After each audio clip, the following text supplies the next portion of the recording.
D, wait for it, delightful. Check out the name tag. You're in my world now, Grandma. What's up, nerds? So I just finished the season finale of The Bad Batch over on Disney Plus. And I just have to say, this was a good episode. This was a good finale. I like where it's going. I like where it ended. I like how they got here. I think that this season had a rough start. But I do think these last episodes really I think it started off where they went to that planet to save that senator. And then the end of that episode really kind of for me personally pushed it up to the show is actually getting better. And to the point where now I'm all like, yay, I want to see season 2. I want to see where this goes. That's where I'm at right now. I do still hold the opinion that the Bad Batch, as far as Star Wars character goes, they're so uninteresting in my opinion. The only part that I really like is that dynamic with the sharpshooter one. What is Crosshair? That's his name. I was like, man, I need to remember this. Crosshair. Their dynamic with him is the only thing in this show with the Bad Batch that I care about. I'm really interested. I don't care about this whole, because Omega, I think, is the most uninteresting character out of the Bad Batch. I just don't care about her character. I mean, all she does is sit around and give pep talks, and it's like that. I have no use for that. Go away, little girl. She's so and then they're all like, she was the first clone. Get out of here with that nonsense. It's so stupid. She's older than the rest of us. What? Okay, I guess that's interesting. So then why is her name Omega? It should be Alpha, because Alpha means the beginning. Omega means the end. It doesn't make any sense. It's fine. It's fine, though. It doesn't even matter. Anyways, but I did like this episode, and this was a continuation of the last episode where the Empire was attacking Camino and destroying the cities that were building the clones or making the clones. So I'm going to break down this episode in just a second and everything. I forgot to say, but before I get started on breaking down this episode, if you like what I do here and you enjoy independent content here on YouTube, please consider subscribing to my channel. YouTube is always changing up their algorithm, and small channels like mine, they get pushed to the back of the line, straight up. So please ask that you like, share, and subscribe. And I thank you in advance. And I ask you to do this to any small YouTuber out there. They will appreciate you so much. So why don't we go ahead and get started on breaking down this episode? And it starts off on the bridge of the Star Destroyers that are destroying the cities of Camino, like we saw in the last episode. And they're just firing, and the Bad Batch is running through and everything, and they're trying to get out of here. And stuff is just going to hell in handbasket real quick and everything, which it would, because they're machine cities on top of water. And I'm all like, yeah, and so this stormtrooper comes up, and he's all like, all the cities, their platforms, their little beams that hold them up have been destroyed, so they're falling into the ocean, kind of thing. And he's like, all right, let's get out of here. Okay. So they leave. So then the Bad Batch is stuck inside here with this robot, A7 or whatever, AC or whatever his name is. I don't remember. And they wake up, and Omega and Crosshair are stuck in a section together. The door's closed, and they're stuck in there together, and it's filling up with water. So she's trying to and he is stuck underneath some debris. So she's trying to get him out, and she eventually does. And then the Bad Batch is trying to get her out of this little room and everything. And this is the city, and it's burning and everything. It's so sad. I liked Camino. I like the cities and that whole thing. And I even like the Camionians.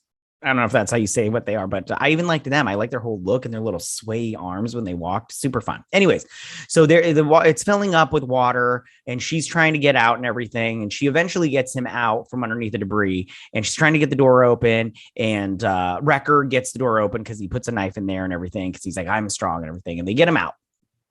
So now they're all like, we need to get out. We need to start moving because the city is going underwater. And Tech is all like, we need to get before the city gets submerged underwater. We need to get out of here, kind of thing. And they stop. They do a lot of stopping in this. I don't know about you, but if crap is blowing up around me and everything, and I'm about to go underwater, be submerged underwater in a big closed in space, I wouldn't be stopping to watch this crap explode and stuff. Like they're sitting here watching these little, and I get it, this is their home, but I'm just like, okay, you're getting all sentimental. You could die, and a lot of it is Omega. Like she stops to watch this crap, and I'm like, Omega, you are so like not worth your space right now. Like get out of here with your nonsense. So then the city does go underwater, and it tilts, so they have to hold on because they're gonna fall and stuff. And it hits the bottom of the ocean, which I'm like, oh, that city's huge for one, but also like maybe that part of the ocean's not that deep. Who knows? So then it finally levels out and everything, and they're like, I think we've a text all like, I think we've hit the bottom of the ocean, except he says it differently. I don't remember what he says exactly. So then they're like, we need to get, and they're talking to Crosshair and everything. They're trying to convince Crosshair to join them the whole episode, and me, I'm all like, don't, like, Crosshair's not joining you guys. Stop convincing him. It's not happening. And then he's all, they keep going back and forth, blaming each other and stuff. So then, and then of course, Omega, she points out that the tunnel leading to their ship is still okie dokie, or leading to the lab to lead to their ship is okie dokie. So then she's all like, we should take it to the lab. And so the robot cuts a hole into the thing, and he's all like, it's okay and everything. So they start walking, and Crosshair noticed the cracks in the glass, and he's all like, we need to go back. And they're like, no, we can't go back. This is the only way. And then Wrecker starts in like, this is your fault and everything. And I'm like, you guys do not have time for this talking and this stupid bickering. Like, get over yourselves, because if you keep doing this crap, you're going to die. And they waste time with this stuff. And I get it. It's for the show. I totally get it. But at the same time, I'm just like, can you just put this stuff in a little bit of the realm of reality? Because if I was in this group and these two started fighting, I'd be like, yo, I'm going to keep walking because you two are going to die, and I'm just going to let you die. Because if you guys want to fight, fine, fight, but leave me alone. I'm not dying because you two want to bicker like two yentas. Okay. So they keep walking, and Tech defends him. He's all like, this is his nature. He was made to be like this, like his personality. He was literally genetically made to be like this. And he's like, why are you defending me? He's like, I'm not defending you. I'm telling you the truth. That's how it goes. So they're noticing the cracks and everything. And the robot's like, unless something else happens, dramatically happens, everything will be okay. Well, of course, then something dramatically happens. A big creature comes through here with its teeth, and they're like, are these tunnels defended? And he's like, with the power on, yes, but now the power's out. So they're like, run and everything. And I'm all like, you guys would have probably been like a little bit further along if Wrecker had been a big dum-dum and fighting, and you guys are all stupid. Anyways, so then the robot turns on the power, and just for a hot second, and electrocutes this monster, this sea creature, and it goes away. And then the power goes off right after that. Like he uses all the power and everything. He's like, I've used the power, but you guys survived that predicament or whatever. I laughed at that part. I was like, they're pretty funny. I like these little robots, and we'll get into it, but I'm glad they saved him, because I do like these robots. In Clone Wars, before season 7, when season 6 was the last episode, and this guy was in it helping what's his face? I really liked, or was it Ahsoka? I don't remember who it was off the top of my head, but they were helping out trying to figure out the inhibitor chip thing. I do like, and that robot made me laugh during those episodes. So I do like these robots. They're super funny. So then they're in the lab, and everything, and they're checking stuff out, and they see the tube leading to the pad with their ship is broken. Like there's no way getting there. So then they're like, great, we're trapped. We're trapped like rats, and everything. So then AC's, his power batteries are going dead because he's been charged. He needs charge and everything. But he's like, I will help you. I still have time and everything. So then they're trying to figure stuff out. Well, sharpshooter guy, he's all like, when this is done, I want to join the Empire. They're building something that I want to be a part of. And they're all like, they don't have any place for you. It's not a place for you. And he's all like, I want to be in that place, kind of thing. Which I kind of get both of. I mean, like, listen, the Empire's bad. They're bad. But at the same time, I get that sense of wanting to be a part of something, and if the Empire wasn't like a tyrannical empire, then I'd want to be a part of it too. There's nothing wrong with like having order and like having, order to things. I don't know what the word I'm looking for is. There's nothing wrong with that. It's just, putting people underneath your fist is and underneath your thumb is your tyrannical thumb is not the way to do it. Okay.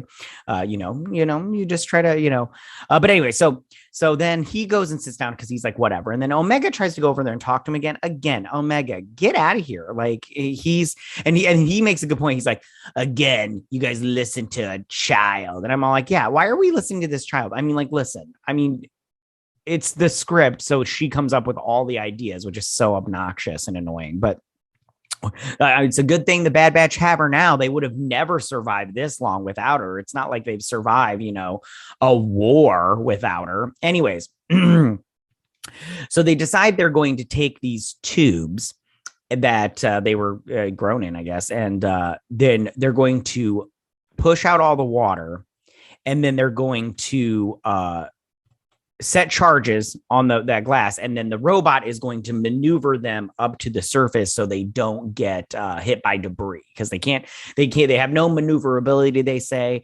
and then they won't be able to stop the debris. So they get that all set up. They get in the little pods, they close them, and then they blow the glass, and the AC starts helping them push up to the surface.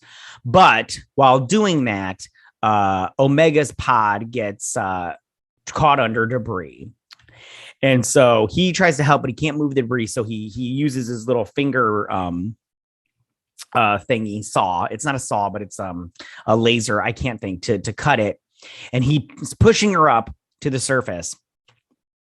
But while he's doing that, his battery's going dead, but he's like, the path is clear, I've done my objective, goodbye. And he starts to float down to the end, but Omega, she's all like, I'm going after AC. I don't know if that's his name. Please don't get mad at me if I'm saying it wrong, but she's going, I'm going after AC. So she opens up her thing and she starts swimming down, and they're like, where is she? And everything. I didn't grab a screenshot of it. But anyways, while she's in there grabbing AC, she can't lift him because she's not strong enough to grab this big hunk of metal and swim up to the surface. I'm like, good job, Omega. Your ideas are great. Man, I hate this character. Anyways, so then they're all like, where is she? So then this guy gets behind Hunter, and you think he's going to shoot Hunter in the back of the head, but actually he shoots a thing to grab the robot and pulls both of them up, because she's all like doing the thing in her water where she's all like she's and I can't breathe anymore, I'm about to die. So she gets up to the surface, and he saves her and everything, and then they paddle to the pad where their ship is, and they all get on the ship and everything, and they're watching Camino burn. I'm going to use this as my thumbnail, I've decided. Anyway, so they're watching Camino burn and sink to the ocean, and they're bummed because that's their home. I get it. That's your home. I don't get it when you're trying to save your life while you sit around and looking at stuff. Like, ugh, come on. So then they're all like getting in there, and they're talking to him. He's all like, you can still come with us and everything. And he's like, they're like, we need to get out of here before the Imperial scouts show up. And they're like, you can come with us. And he's like, it would still be the same. It wouldn't change anything. I'd still be, the traitor. I would still blame you for leaving me and not wanting to be a part of the Empire and everything. And, and hey, like I do like that aspect, but I love the dynamic between them. Like, and Omega says it when they're getting on the ship, and she's like, they're still your brothers, and so am I. I'm still your family, kind of thing. And I like the dynamic of, he wants to go with them, but he can't. And you know what? It's not his fault. This is how he was made. Like, and that kind of like, it speaks to a lot of different things. I'm curious if they meant like symbolically what this means. I have ideas, but I don't want to say them out loud because I don't like being wrong. So it's fine. It's fine that they're in my head where they're safe. So like, and this is where she says, hey, they just, you're their family. I'm your family too. Personally, I just go, no, you're not. I don't know you. I have no idea who you are. Just because, we're made from the same DNA doesn't mean we're family. I mean, yeah, we're related somehow, but we're not family. There's a difference, honey. You need to learn definitions. Okay. So he just stays, and he's going to get picked up by the Empire probably. So that's the end of that part. But then we switch over to this planet. Now, I just want to say right now, I really like these bases that the Empire has built into these mountains. It's very cool. I like it a lot. I think I know. I think this is, don't quote me on this because I don't know off the top of my head, and they didn't put up a little subtitle of what planet this is. But in the trilogy, there's a planet that the Emperor puts his clones on. And I think this is that planet. Don't quote me on it. And if I'm wrong, please don't get all pissy with me. Okay. I don't remember the name of the planet. And I can't remember exactly. Okay. It's been a while since I've read that trilogy. So they're this base, and I really like how they built it in here, but you can still see the plant life and stuff on it. It's very cool. I like it a lot. So then this ship lands, and this Camino scientist gets off and everything. I can't, Som Lee or whatever her name is. And then this woman comes up and she's like, we've been expecting you. We're admirer of your work. The Empire has plans for you. And then they go inside the thing, and then that's the end of the episode. So like I said, hold on, I just want to get that really good picture up while I'm talking to you. This one, I like this one. So I just have to say, as a season, I feel like it started off, like the first episode was all right, but I feel like it started off really slow for me, and I didn't like it at all because, like I said, I think that the Bad Batch is not like, I'm not interested. I don't know. I just like, but I love this world, and I do like their adventures that they go on. It's just like they're kind of, I don't know. I don't know because I'm sitting here saying I don't like it, but then at the same time, there's things that I do like. So it's like, do I really not like it if I like it? I just like being in this world. I love Star Wars. I like being in this world, even though Omega annoys me and I don't like her. I don't like Omega. I'll just say that out right now. I don't like her. I feel like she's needed to fulfill certain things, you know, in the story plot. I am sick and tired of the whole save the little girl trope that's happening a lot lately within the past like 5 years. It's like a lot. And I'm getting, I do not like that trope anymore. Like, stop saving little girls. You guys are like, it's a stupid trope. I don't like it anymore. Season 2, stop having Omega stay behind. She never stays behind. She doesn't listen. Just bring her along. And if she dies, good. But this season, I feel like it ended really well. I'm looking forward to season 2. I can't wait to see where this goes. I love being in this world. I love seeing this animation style. I like it a lot. I want to see more of it. I want to see more of the cameos that they usually do in these episodes. And I'm always like, every time they have a cameo, I'm always like, is this character going to show up on Boba Fett season 1, or, you know, Ahsoka or anything like, or any of those other shows? It's not going to show up in Mandalorian season 3 because that's not happening. But I just can't. I love Star Wars. I love this universe, this world. It's so great. I want more of this world. I can't get enough of it. Yeah. So those are my thoughts. Tell me, what do you guys think about this season finale? How do you feel about the season overall? I'll try to do a season 1 review. I have a pretty busy weekend, so I don't know if I'll be able to do it this weekend. Maybe I'll do it this week. So next week, I mean, if I have time. But tell me what you guys thought about it. Who's your favorite Bad Batch member? For me, I think it's Tech, the guy that's like all like flying the ship and all like, we have to go and everything. I really like him a lot. I just like his character a lot because he just tells it how it is, but he's like logical about it and everything. And I like that a lot. They don't really use the one guy that's all pasty white with the no hand, with the pokey hand thing. They really don't use him a lot. He barely talks most of the time. Okay. Again, tell me what you guys thought about it. Go ahead and leave all your comments in that section down below. If you like this video, go and hit that like button. You know, I won't mind. If you're new to my channel, please hit that subscribe button. I'd greatly appreciate it. And I will see you guys whenever the next Star Wars video is. You guys have a good day. May the Force be with you. Bye.